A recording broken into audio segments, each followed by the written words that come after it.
வணக்கம். Roosters crime time சீரீஸில் உங்களை நான் வரவேற்கிறேன். இது ஒரு வித்தியாசமான கதை. இந்த கதையுடைய கதையாசிரியர், ஸ்டோரி டெல்லர் இரண்டுமே நான் கிடையாது. இந்த கதையை கூறி சென்ற நபர், அவருடைய முதல் கதை, கடைசி கதை இரண்டுமே இந்த கதையாக மாறிவிட்டது. இந்த நபருடைய வேற எந்த கதையுமே உங்களால் இதற்கு மேல் கேட்கவும் முடியாது. ஒரு தனி அறையில் அமர்ந்து கொண்டு தலையில் ஹெட்போன்களை மாற்றி எதிரில் கேமராவை வைத்துக் கொண்டு 1 மணி நேரம் 21 நிமிடம் 46 நொடிகள் வரை தன்னுடைய கதையை கூறியிருக்கிறார். இது மட்டுமல்ல, 23 பக்கங்கள் கொண்ட பல ஆதாரங்களுடன் தன்னுடைய கதையையும் எழுதி தன்னுடைய நண்பர்கள், தன்னுடைய குடும்பங்களுக்கு இதை அனுப்பியிருக்கிறார்.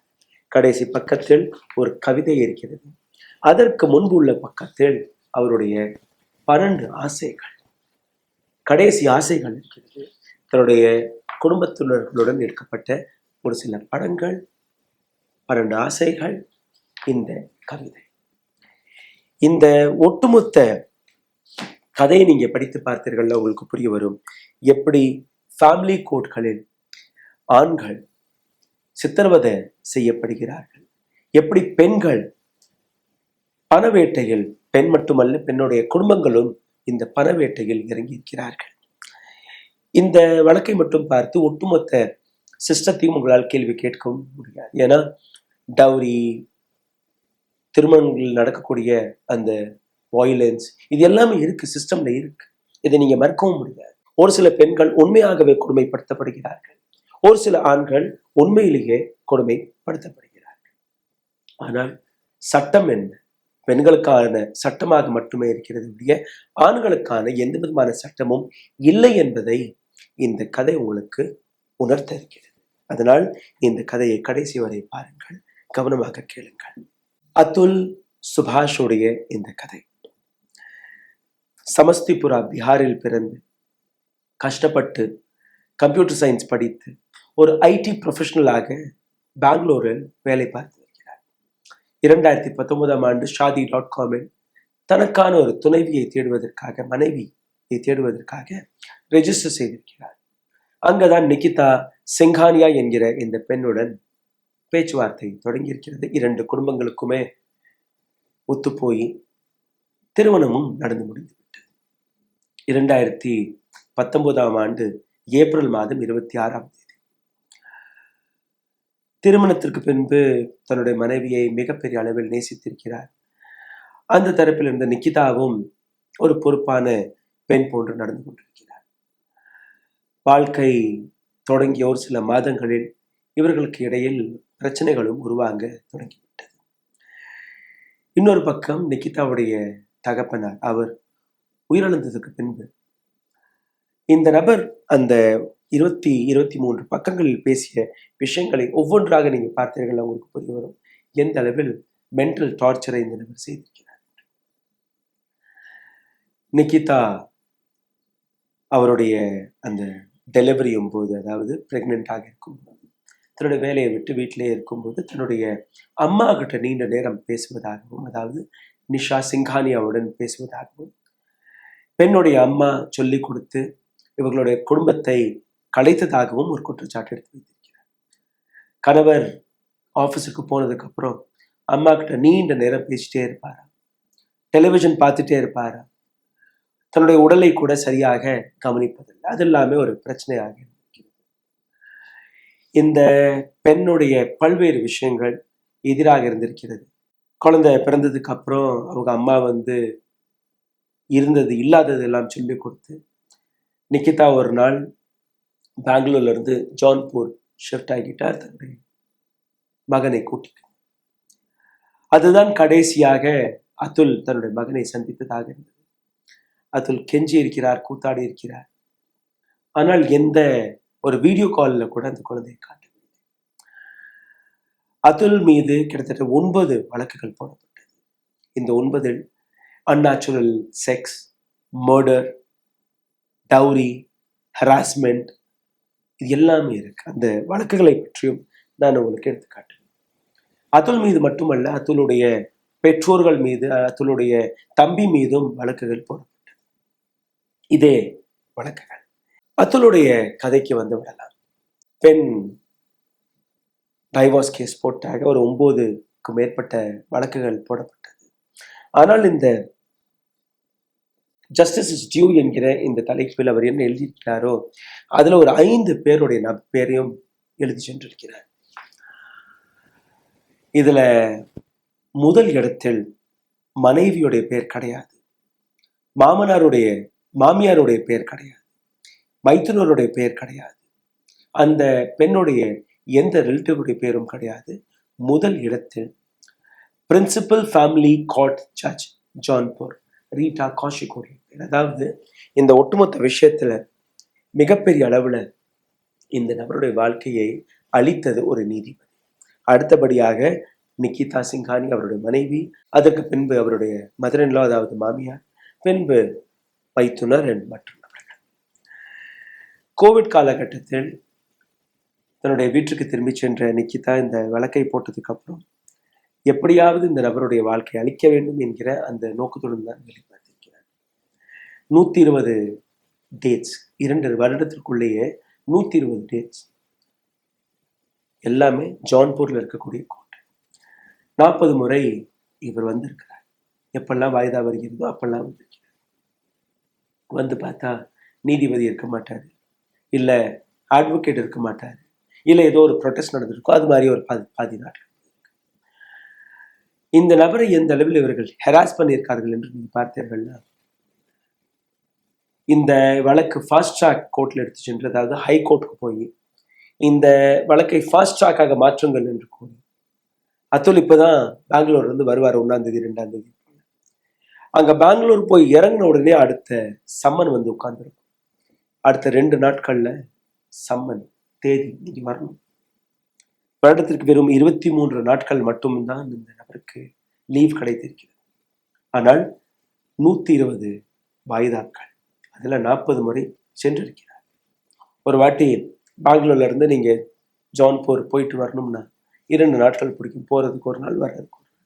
அங்க ஒரு நாள் ஃபுல்லா உங்களுக்கு வந்து நீதிமன்றத்திலே தேவைப்படும். இந்த பக்கம் பீகார்ல இருந்து அவர்களுடைய பெற்றோர்களும் வரணும், அவருடைய தம்பியும் வரணும். அதாவது ஒட்டுமொத்த குடும்பமே இந்த பிரச்சனையில் சிக்கி இருந்திருக்கிறது. இதுல dowry, harassment, domestic violence, unnatural sex, murder போன்ற பல்வேறு விஷயங்கள். இதுல மிகப்பெரிய விஷயமே மர்டர் என்கிற வழக்கு தான். 2020ஆம் ஆண்டு போடப்பட்ட இந்த வழக்கு 2019ஆம் ஆண்டே அவருடைய மாமனார் இறந்து விடுகிறார். ஆனால் அந்த மரணத்திற்கான காரணம் என்னுடைய கணவர் தான் என்று அந்த எஃப்ஐஆர் எழுதப்பட்டது.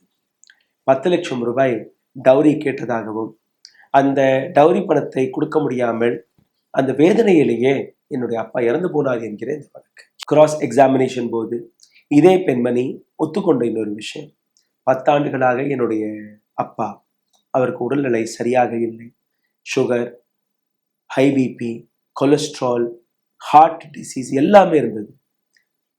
டெல்லியில 10 வருஷமாக அவருடைய ட்ரீட்மெண்ட் நடந்தது.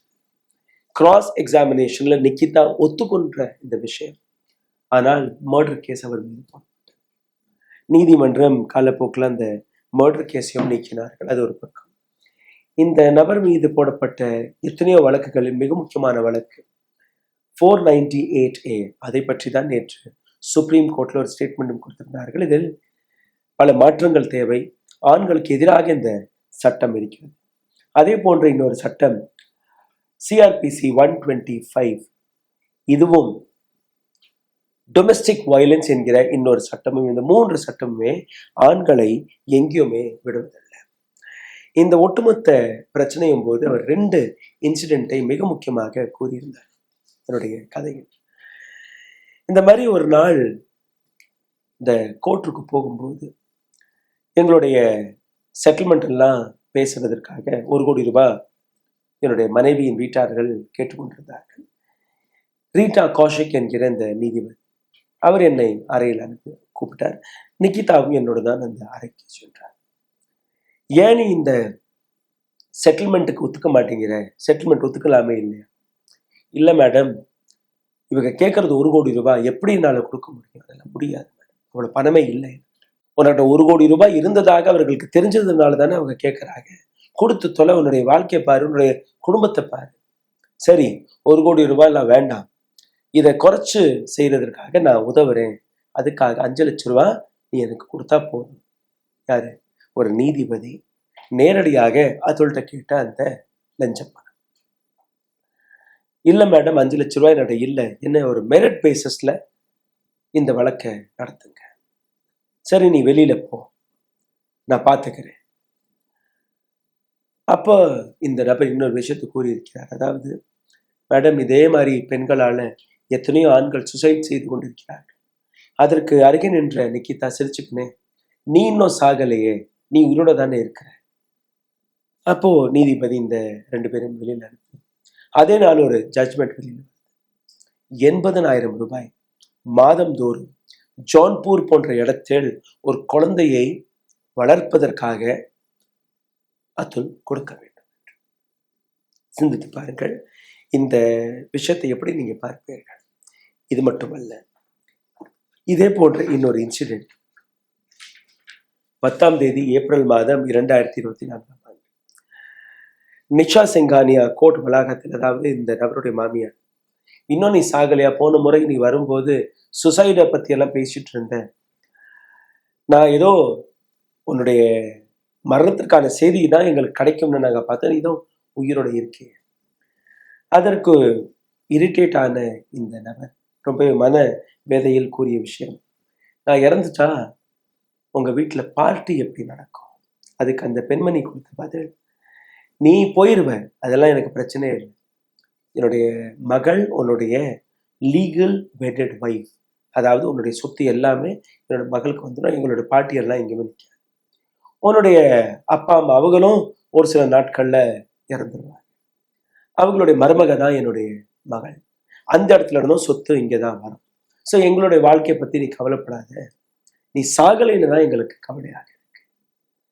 இதை கேட்ட அதுல் உடஞ்சு போய் வீட்டுக்கு வந்துட்டார். ஒரு சில மாதங்கள் கடந்திருக்கு. மாதந்தோறும் இதே போன்ற மாதத்திற்கு 6-8 சம்மன், 8 முறையும் இங்கே வரணும், இல்லைன்னா அட்வொகேட்டுக்கு பணத்தை கொடுத்து அங்கே போக சொல்லணும். எத்தனை நாட்கள் லீவ் கிடைக்கும் ஒன்றுமே புரியல, அந்த அளவில் டார்ச்சர். இன்னொரு பக்கம் இது போன்ற பொய் வழக்குகள் நிக்கிதா வழியாக. மூன்றாவது, இந்த 80,000 கூட பத்தாது என்று 2 லட்சம் ரூபாய் கேட்டு அடுத்த வழக்கு ஹைகோர்ட்டில் நடந்துட்டு இருக்கு. இந்த ஒட்டுமொத்த விஷயத்தை இந்த நபர் கதையாக பேசும்போது எடுத்து வைத்த விஷயம், என்னுடைய பணத்தை வைத்து என்னுடைய எதிரிகளையே நான் இன்னும் பலப்படுத்த விரும்பவில்லை. 4 வயது குழந்தைக்கு நீங்க 80,000 கேட்குறீங்க, நாளைக்கு என்னுடைய மகன் 10 வயது 15 வயதாக வளரும் போது இந்த 80,000 ரூபாய் 2 லட்சமாக மாறலாம், 4 லட்சமாக மாறலாம், 10 லட்சமாக மாறலாம். இந்த நாட்டு நீதிபதிகள், நீதிமன்றங்கள் ஆண்களுக்கு இல்லை, ஆண்களை பற்றி ஒரு துளி கூட கவலைப்படுவதில்லை. அதனால் நான் மறைவதுதான் ஒரு சரியான வழி. நான் இருந்தா மட்டும்தானே நீங்க பணத்தை கேட்பீங்க, நானும் இல்லைன்னா என்ன நடக்கும் என்கிற இந்த விஷயம்.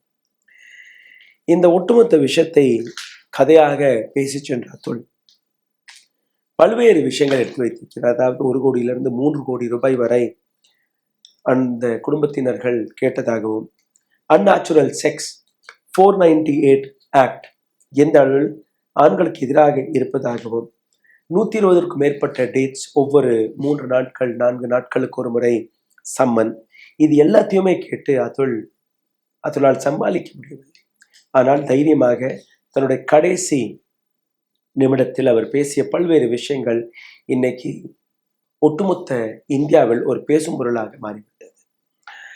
அதுலுடைய இந்த கதைக்கு பின்பு அவருடைய ஒரு ஆசை நிறைவேறியிருக்கிறது. அதாவது, அவரை இந்த அளவில் தூண்டிய நபர்களுக்கு எதிராக ஒரு எஃப்ஐஆர் போடப்பட வேண்டும்.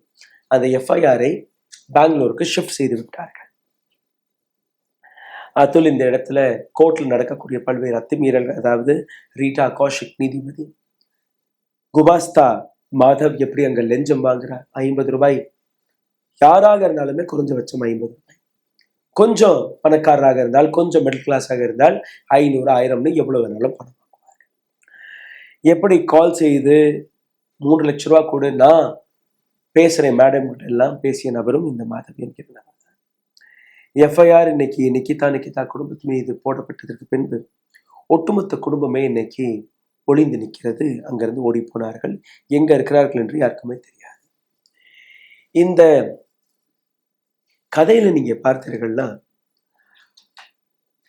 எப்படியெல்லாம் அந்த பெண்மணி பணத்தை கேட்டு ஹெராஸ் செய்தார் என்கிற அனைத்து ப்ரூஃப்களுமே கூறியுள்ளார். கடைசியில் அவர் எடுத்து வைத்த அந்த 12 கோரிக்கைகள் அதுதான் இன்னைக்கு மிகப்பெரிய அளவில் பேசப்பட வேண்டிய ஒரு விஷயமாக இருக்கிறது.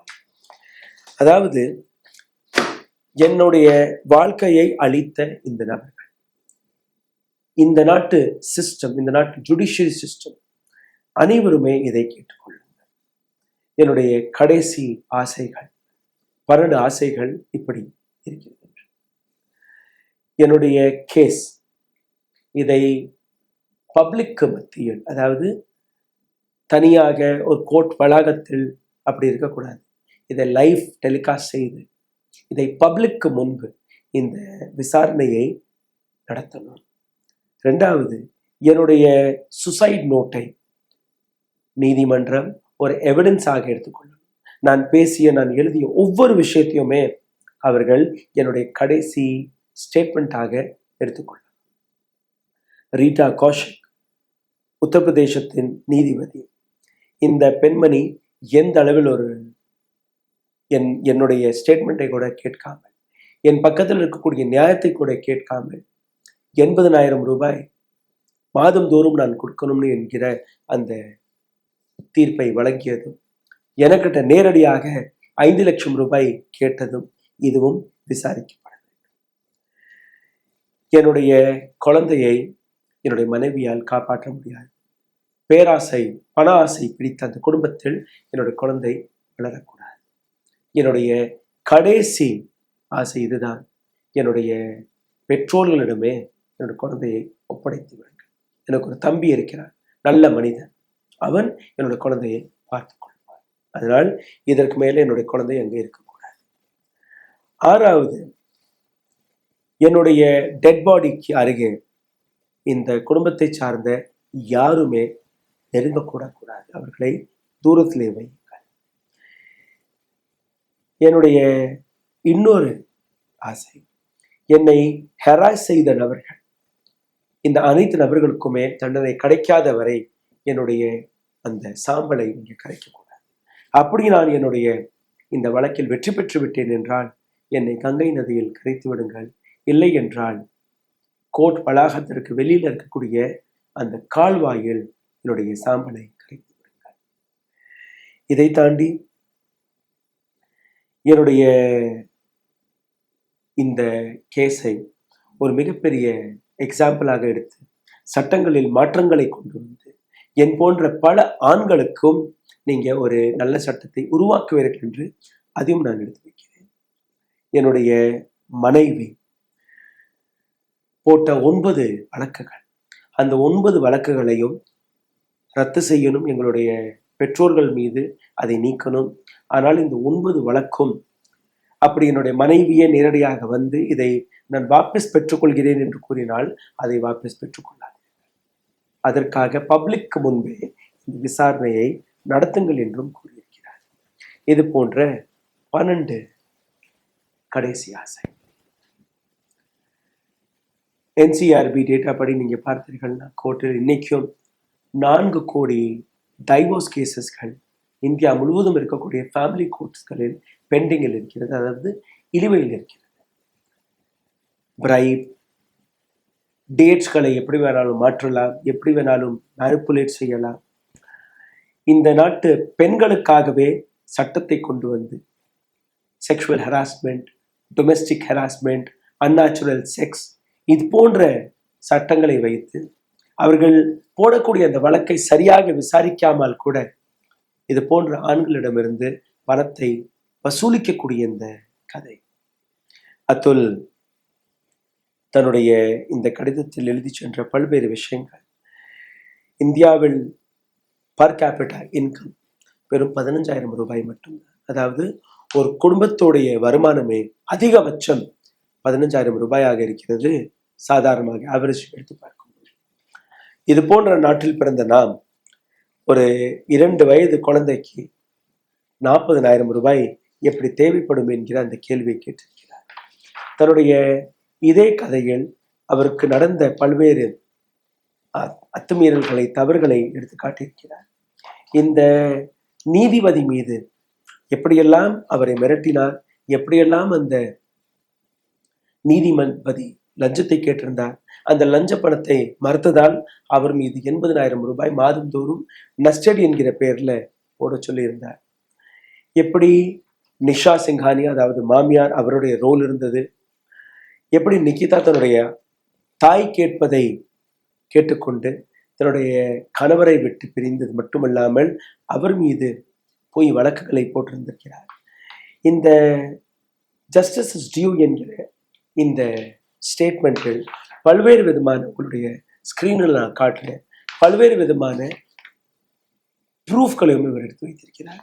இதே இடத்துல இன்னொரு மிக முக்கியமான விஷயத்தை அவர் எழுதியிருக்கிறார். அதாவது கொலை வழக்கை போட்ட நிகிதாவுடைய அம்மா நிஷா என்னுடைய அப்பா கிட்ட ஒரு 10 லட்சம் ரூபாய் டவரியாக கேட்டிருந்தார்கள். அதனால்தான் என்னுடைய அப்பா தவறி போனார். இவர் இதே வீடியோவில் பேசியது, என்னுடைய மாமனார் இறந்துட்டாரு, என்னுடைய மாமியார் ஒரு நாள் ஃபோன் பண்ணிட்டு எங்களுடைய பிஸ்னஸில் சரக்கு போடணும், எங்கள்கிட்ட பணம் இல்லை, உங்கள்ட்ட ஒரு 5 லட்சம் ரூபாய் இருந்தால் கொடுங்க, திருப்பி கொடுத்தோம். 5 லட்சம் ரூபாய் என்கிட்ட இல்லைம்மா. ஆனால் கூட டெய்லி அவங்க ஃபோன் பண்ணுறாங்க. சரின்னு 3 லட்சம் ரூபாய் அவர் போட்டிருக்காரு. 2 லட்சம் ரூபாய் அந்த கம்பெனி அக்கௌண்ட்லேயும் 50,000 ரூபாய் அவருடைய மாமியாரோட அக்கௌண்ட்ல, 50,000 ரூபாய் மைத்துனரோட அக்கௌண்ட்.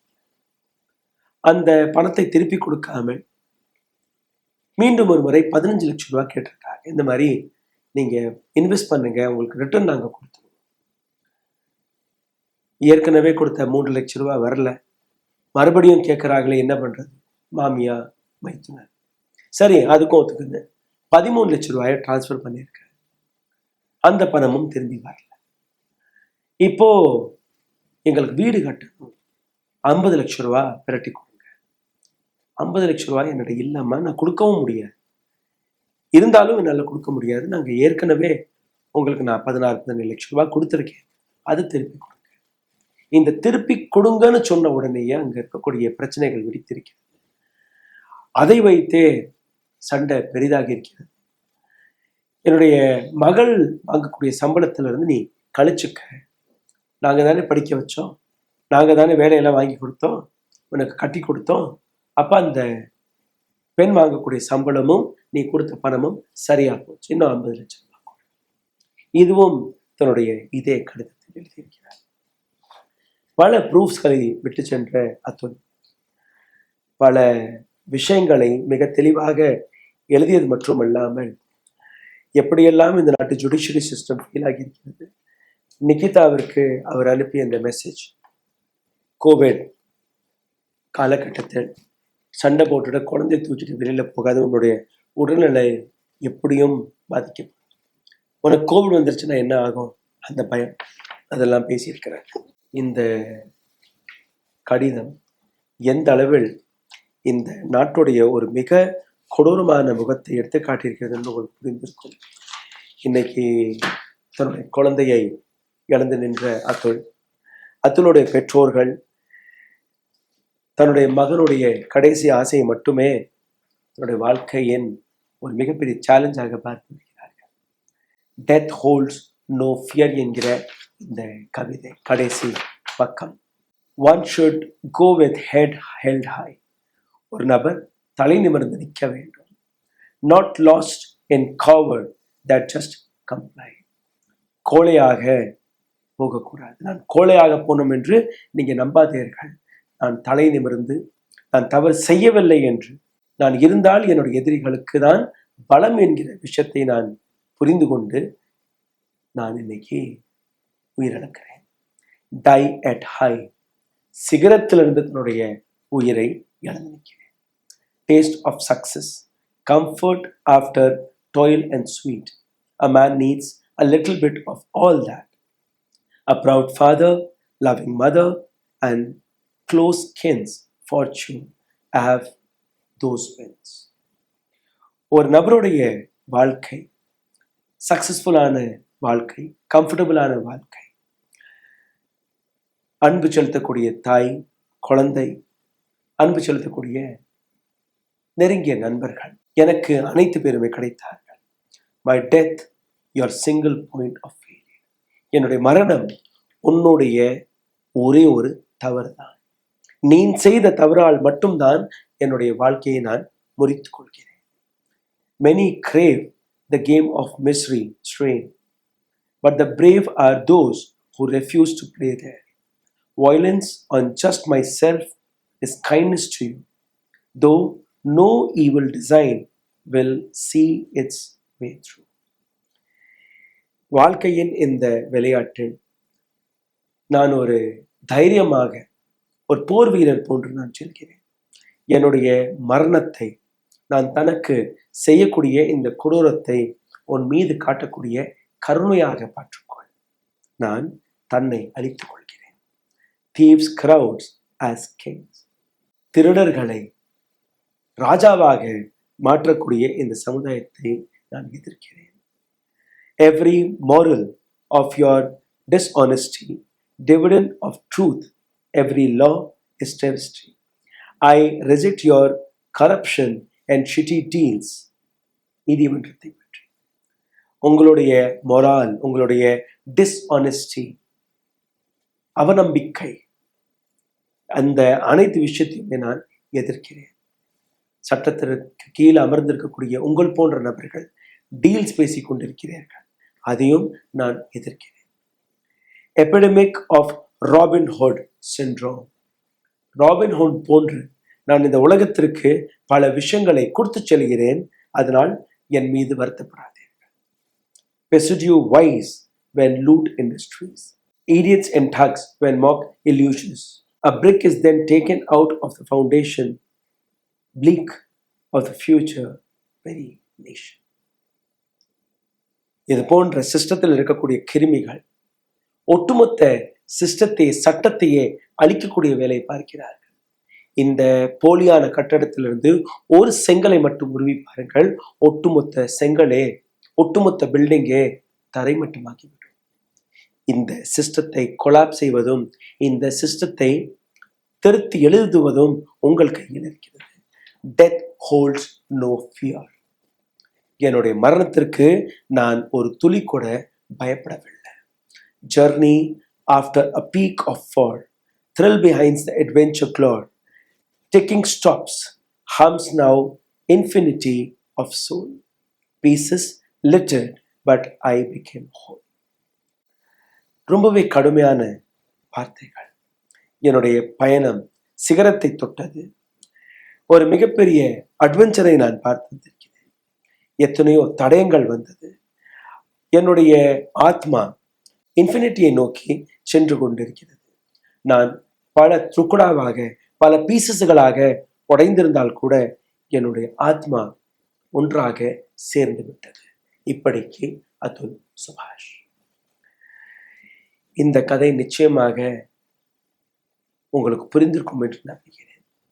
எப்படி இந்த நாட்டில் இருக்கக்கூடிய ஆண்கள் சட்டத்திற்கு முன்பு மண்டி போட்டு பிச்சை எடுத்துக் கொண்டிருக்கிறார்கள். ஆனால் நீதிமன்றங்கள், சட்டங்கள் இது போன்ற போலி வழக்குகள் சிக்கி தன்னுடைய உயிர்களை இழக்கக்கூடிய நபர்களை பற்றி ஒரு துளி கூட கவலைப்படுவதல்ல. நன்றி, வணக்கம். ஊடகம் கார்ப்பரேட் அரசியல்வாதிகளின் கைப்பாவையாக, அடிமைகளாக இருந்தது போதும். இனி சாட்டை எடுத்து சுழற்றும் நேரம் வந்துவிட்டது. ஊடகம் பொதுமக்களாகிய உங்களுக்காக, உங்களாலேயே இயக்கப்பட வேண்டும். ஊடக சுதந்திரத்திற்காக உங்களின் பங்களிப்பை இன்றே அளித்திடுங்கள்.